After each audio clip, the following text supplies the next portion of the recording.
When you go for a walk in the forest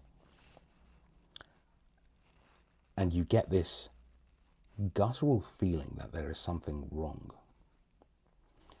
and you want to get out of there as soon as humanly possible,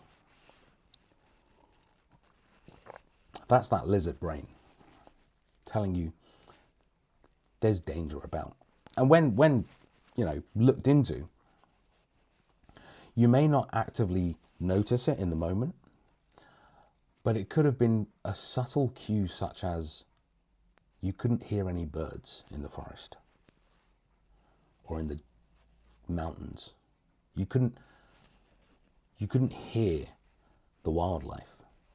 And that in general is one of the first indicators of there being a predator in the midst, which means your gut instinct, even though you didn't realize that you couldn't hear some birds out in the trees, your gut instincts was to get out of there for your own safety. So trust your body. You may not be able to pinpoint exactly what's causing you to feel that way, but your body's doing it to keep you safe. Welcome to The Bear Perspective. I'm Bear Malik. I'm a student of life and I study psychology. I want to share with you some lessons and perspectives that I wish I could have learned a lot sooner in life.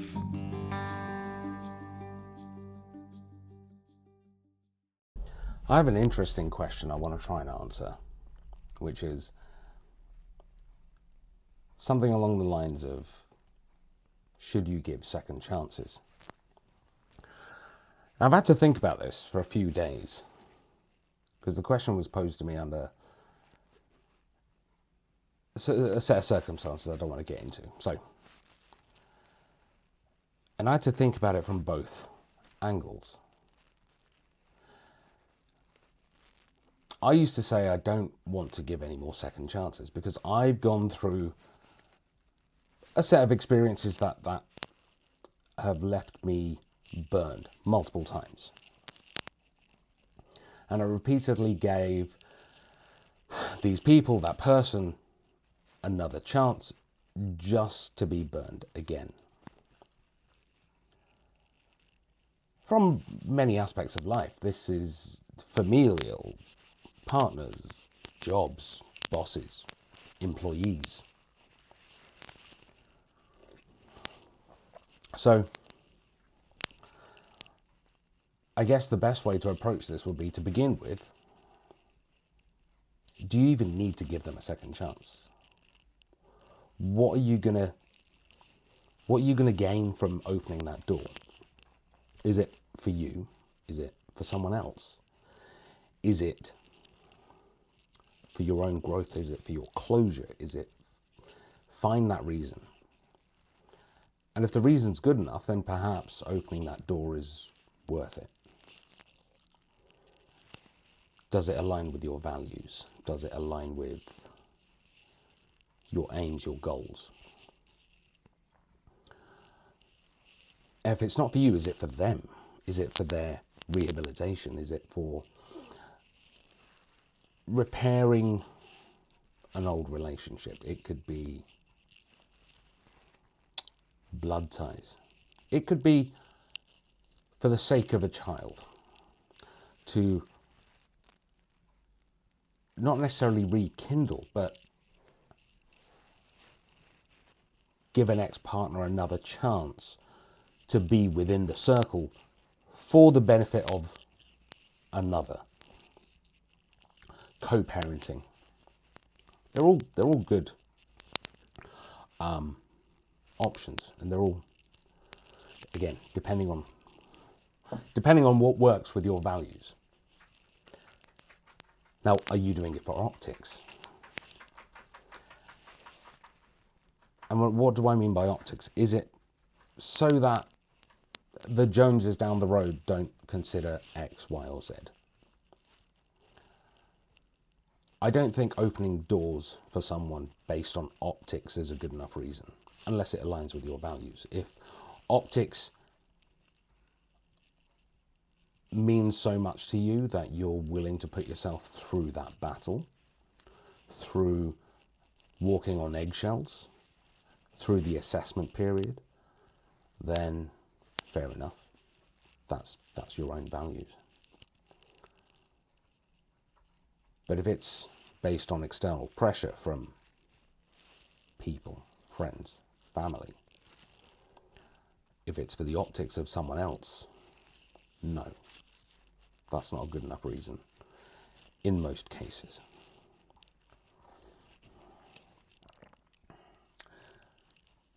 Appeasing blood ties, that was a good one. Should blood ties be a good enough reason to give someone another chance? Now, I've rephrased it to another chance, because when it comes to family, we end up giving many, many chances because we're supposed to be family. And what I've learned at the end of the day is family isn't, in the broad scheme of things, family isn't the people that you're born into. It's family is created around you. It's a social construct to some degree. You have situations where you've got orphans, adoptions, who come into a family, get raised, and they have no blood ties at all. And that familial bond is far stronger than blood ties in some cases. So anyway, first step in this whole process is to decide whether giving someone another chance is worth the trouble, to assess why would you want to give this another try. What's the goal? What's the value that it appeases? What are you going to get out of it? Because frankly, if you're not going to get anything out of giving someone another chance, and when I mean get something out of it, I mean happiness, I mean closure, some sort of feeling of conclusion to something. If it's not worth it, then maybe not. Now, there's many reasons why second chances could be given. You could have changed. The person you're giving the second chance to could have changed. And we'll explore both angles of this. You've got, let's use an example, a person who's hot-tempered, didn't know their way around the world, and they have burned many bridges along their life. Do they have the capacity to change? Yes. Have they changed? You won't know until you've given them the second chance or another chance to show that they've changed, to show that they have grown, that they have changed their ways. What if it was an alcoholic? What if it was an addict of some sort? Do they have the capacity to change? Yes. Most likely. Have they changed? Those are two separate questions.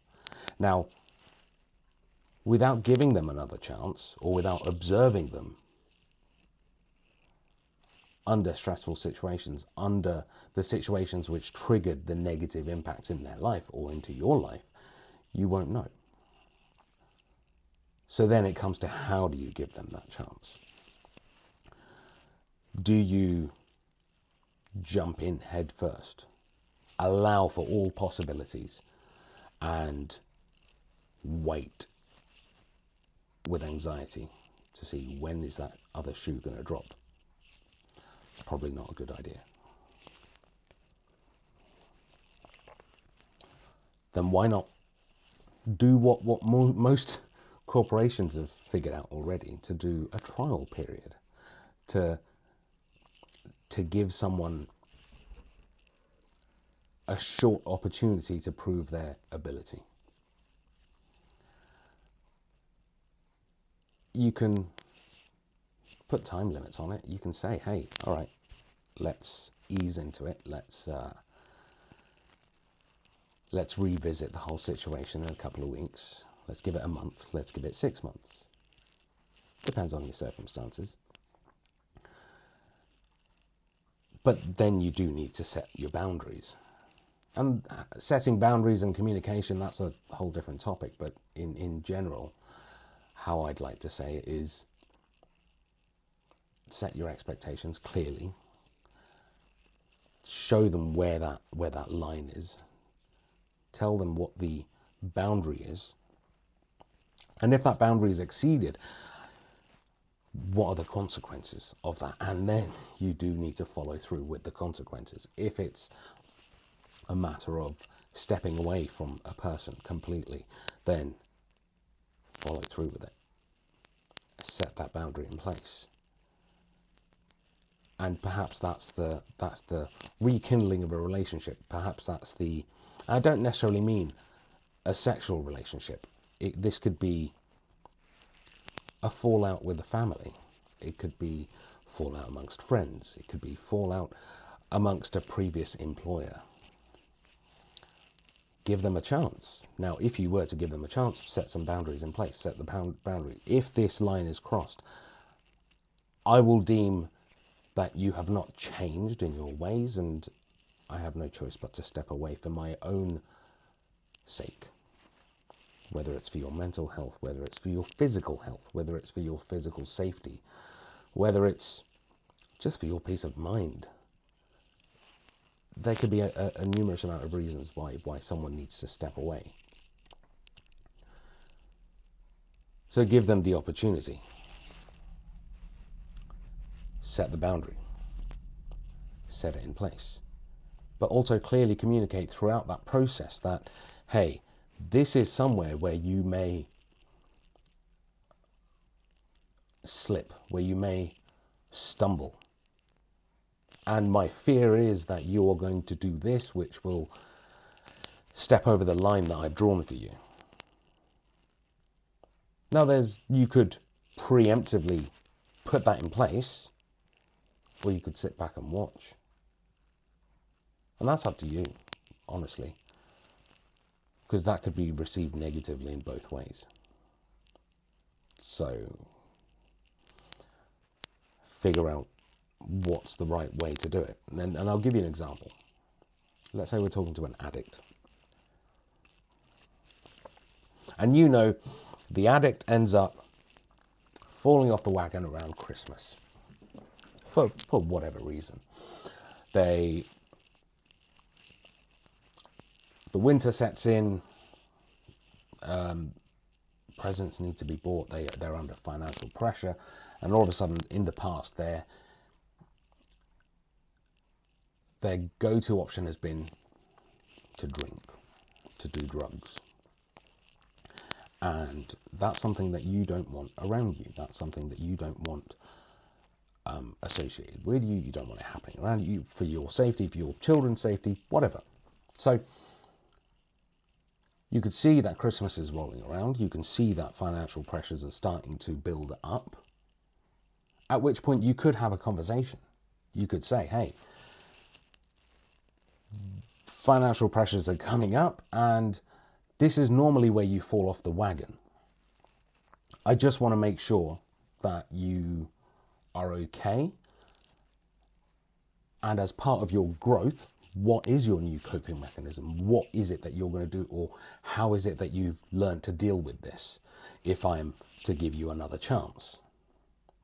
And again, this could be a conversation that happens before you give them the chance, or just a conversation.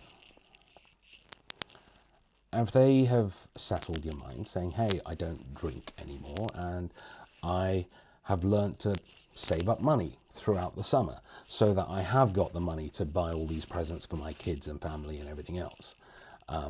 Is that enough to appease you? Is that enough to answer your question? Is that enough to settle your mind that they will not resort to the addiction? If that's the case, amazing. You've had the conversation. This can be received negatively, because the recipient could turn around and say, well, what, do you not trust me? My opinions on that are varied, because depending on how it's put forward, it could be gaslighting, honestly. You could just go, hey, you don't trust me, what's going on? Like, I thought you're giving me another chance. Giving you another chance doesn't necessarily mean to not ask the questions, to not have the conversations.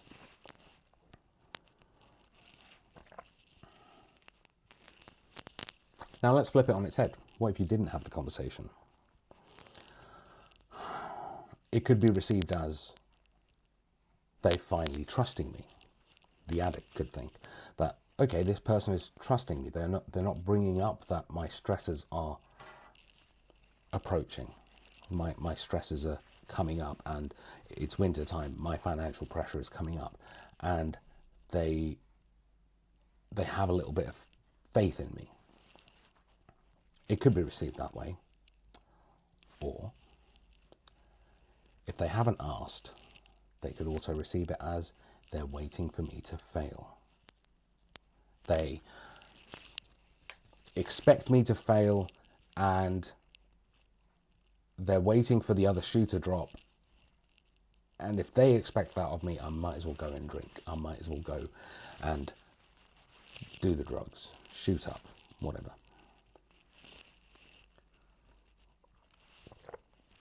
Now, what's the difference between those two?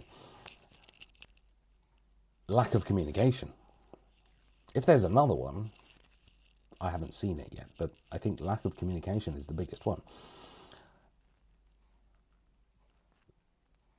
For the sake of not actually saying the words, for the sake of not speaking of our issues and not bringing to light the worries and anxieties that we have, a lot of things end up happening because many other people have conversations with themselves in their own heads and then act on those conversations that haven't actually happened. So I would personally err on the side of having the conversation, however hard it might be, to say, hey, you have done this and I didn't like it. Or you are about to show signs of something that I am afraid of, and I would like to talk it through. I would like to address it. So then what's next? You've given this person a chance, you've set a boundary in place, you've set a timeline in place, you have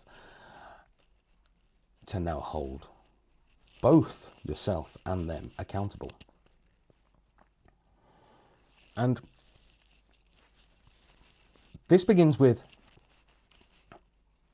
has the person who's been given the second chance, whether it's you or them, have they vocalized, have they named what they did wrong? Have they done it without euphemism? Have they done it without shifting blame, without making excuses, and just put their hands up and said, do you know what? I fucked up. I did this wrong. I shouldn't have done this, or I would like to have dealt with this in a different way. That's the very first thing, because if you can't address the main issue in the room, then how are you going to address the main issue in the room? Now, do you offer restitutions? Do they offer restitutions? Do they say, I no longer drink, I no longer do this, I no longer fly off the handle, I no longer gaslight you into something, I no longer shift blame, I no longer do this is this. Many things that can take form for restitution.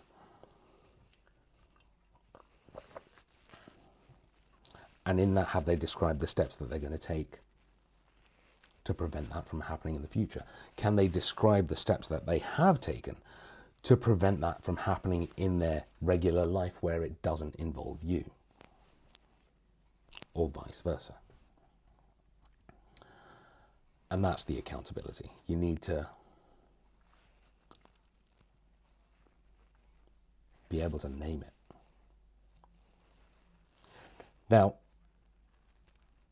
everyone changes over time.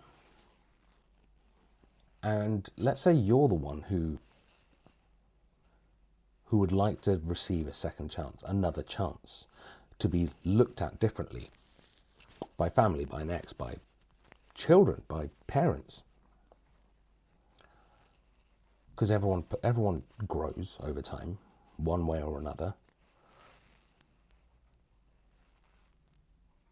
You also have to expect that someone else has grown over the same period of time. They have changed over the same period of time. Both parties could be at fault. That is quite a high probability, actually. Errors can be made from both sides. There's no one person who can be absolutely innocent in all of this. Everyone could have handled a situation differently. So, if you believe that you have changed over a short period of time, a long period of time, over the course of weeks, months, or years, is it worth allowing someone the benefit of the doubt that they could have changed over the same period of time? Enough so that perhaps giving them another chance, or you receiving that second chance, is likely to have a positive outcome.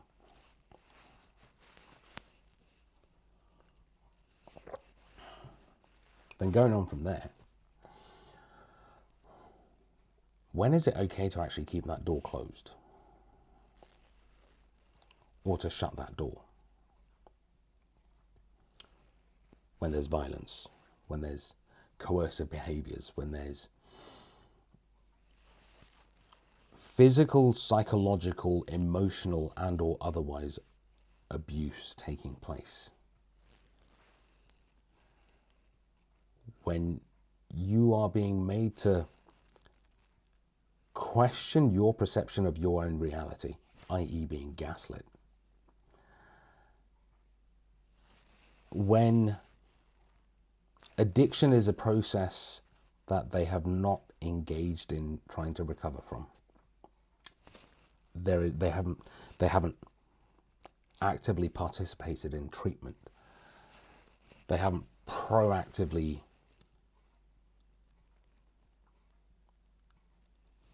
decided that yes, they do have a problem, and yes, they do need to address it one way or another. And to address it, I mean, find religion, find an AA, find a sponsor, find an avenue that they can go down instead of going down to the bottom of the bottle.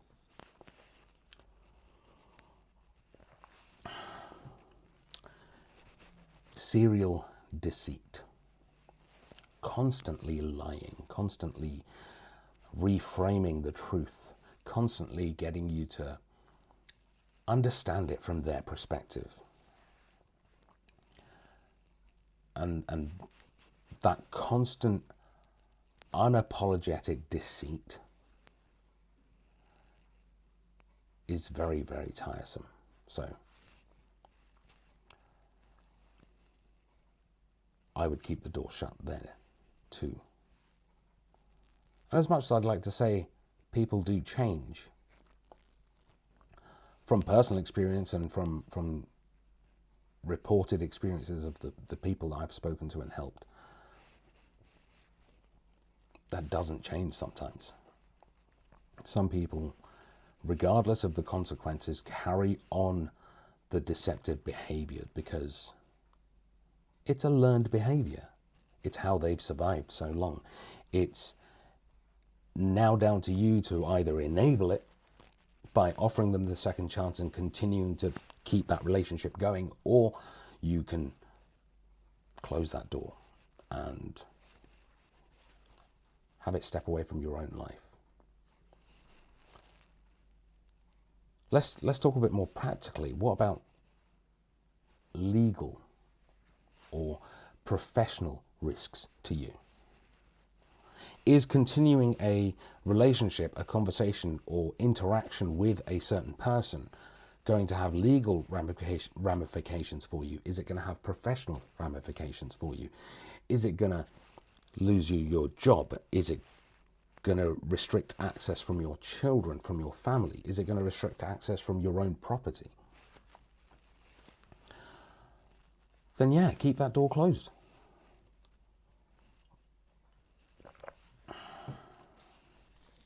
But here's one. If your nervous system, if your mind, if your gut says no, it's leaving you with this sense of chronic dread, if it's leaving you hypervigilant at all times around this person, being that hypervigilant in the first few days, weeks, while reconnecting with someone makes sense because you're still trying to assess where the danger is. But if it lasts more than a couple of weeks, that's chronic, and that is your gut telling you there's something wrong. You may not be able to pinpoint it. You may not be able to absolutely zero in into what it is that you're hypervigilant about and what is it that you fear. It could be, again, a learned behavior. But trust your body. There's many things we still don't understand about our minds, our brains, our bodies, our physiological, emotional, psychological responses. So I would say, trust the lizard brain. It clearly knows something that you don't. When you go for a walk in the forest and you get this guttural feeling that there is something wrong and you want to get out of there as soon as humanly possible, that's that lizard brain telling you there's danger about. And when looked into, you may not actively notice it in the moment, but it could have been a subtle cue, such as you couldn't hear any birds in the forest or in the mountains. You couldn't hear the wildlife. And that in general is one of the first indicators of there being a predator in the midst, which means your gut instinct, even though you didn't realize that you couldn't hear some birds out in the trees, your gut instincts was to get out of there for your own safety. So trust your body. You may not be able to pinpoint exactly what's causing you to feel that way, but your body's doing it to keep you safe.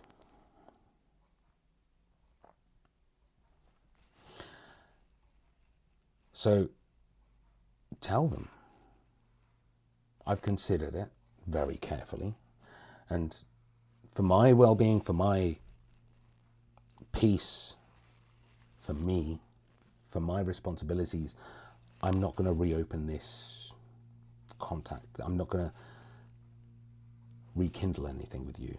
I don't believe that we should be continuing to talk. Something along those lines. I wish you well. I'm not going to be talking about this any further. And then block if needed, I guess. But me personally, I don't like to give anyone the satisfaction of blocking them. I'm always open to a conversation. Always. But your dignity cannot be a debate. Your dignity cannot be up for conversation. There's only so many times you can reach out into the flame and go, ouch, before you look like an idiot. Not to others, to yourself.